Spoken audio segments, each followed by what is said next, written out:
खुदा बाप और उसके बेटे हमारे खुदावन यसुम मसीह के वसीला से आप सब पर सलामती हो। इस क्रिसमस के मौका पर मैं दावत दूंगी यूथ के बच्चों को। हम आयत और रोस्टिंग के वसीला से खुदावन के पाक कलाम को सीखेंगे। खुदा बाप और उसके बेटे हमारे खुदावंद यसुम मसीह के वसीला से आप सब पर सलामती हो। अजीजों, यसुम मसीह आज से 2000 साल पहले जब इस दुनिया में तशरीफ लाए तब लोग मुख्तलिफ गुनाहों के अंधेरों में डूबे हुए थे। वो बेकस यारों मददगार पड़े थे जिनके पास कोई उम्मीद ना हो। उस वक्त खुदा ने अपनी मोहब्बत का मुजाहिरा किया जो तमाम गुनहगारों के लिए दुनिया में रोशनी बनकर आया।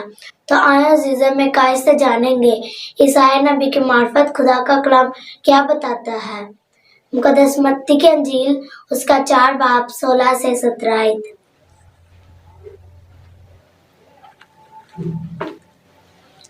मुकद्दस मत्ती की अंजील उसका 4 बाब 16 से 17 आयत।